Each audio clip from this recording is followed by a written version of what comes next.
Witajcie, z tej strony Paweł z kanału Paweł TV i powiem lub opowiem wam, jakie według mnie są dobre linie na początek grania w World of Tanks Blitz. I zanim zaczniemy, to chciałbym wam opowiedzieć jedną zasadniczą rzecz, która na początek jest bardzo ważna, a więc jak zaczynacie, to najlepiej róbcie po 2-3 czołgi i każdy innego typu, aby zobaczyć, czym wam się najlepiej gra oraz po to, by nie mieć nawyku z danego rodzaju czołgu. Chodzi mi oczywiście o to, że gracie na przykład czołgiem ciężkim, dajmy na to 400-600 bitew, bo tyle mniej więcej się robi jedną linię na początku gry, ale to nie jest dużo, także nie przejmujcie się. Potem się przerzucacie na czołg lekki, to będziecie mieli w nawyku wyjeżdżanie na front, czyli stanie z przodu oraz przyjmowanie na siebie pocisków. Najczęściej odbijanie w czołgu ciężkim oczywiście. I będziecie wyjeżdżać tym czołgiem lekkim na pierwszą linię i będziecie umierać. Oczywiście można, a nawet zalecane byłoby w czołgu lekkim i średnim, aby wyjechać na początku bitwy jak najdalej, w jak najkrótszym czasie, na mniej więcej połowę mapy pomiędzy bazą przeciwnika a naszą bazą po to, by go wyspotować, czyli wygryć. Ale o tych rzeczach będę mówił w innym odcinku. A więc przejdźmy do rzeczy. Linie, które według mnie powinny być robione na początek gry. Pierwszą linią według mnie to linia niemiecka do czołgu ciężkiego S-100. Na początku będziecie mieli problem w przydarciu się przez niższe tiery, lecz potem od 6 tieru będzie jak z górki. Polecam wam iść przez VK3601H, ponieważ już od tego tieru zaczyna się duży pancerz na czołgu i to może was przygotować na wyższe tiery. Oczywiście można iść poprzez medy do S100, przy okazji odblokowując sobie ścieżkę do E50M, ale o tym potem. Jeśli pójdziecie przez VK3601H, to możecie, a nawet wskazane byłoby, abyście się nauczyli w trakcie robienia tej linii sidescrap oraz kątowania się. Ta linia ma duży pancerz na przedniej górnej płycie i ma też dobrze opancerzoną wieżę, lecz te czołgi mają dużą dolną płytę, którą można łatwo przebić, więc najlepiej będzie, jeśli będziecie grać na górny pancerz.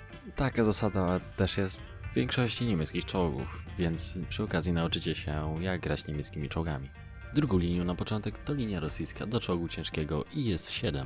Linia ta od 5 tieru, czyli od KV-1 ma dobry pancerz i najlepiej grać tymi czołgami na wieżę. KV-1S na 6 tierze oraz IS na 7 tierze są mniej celnymi czołgami, porównując do czołgów np.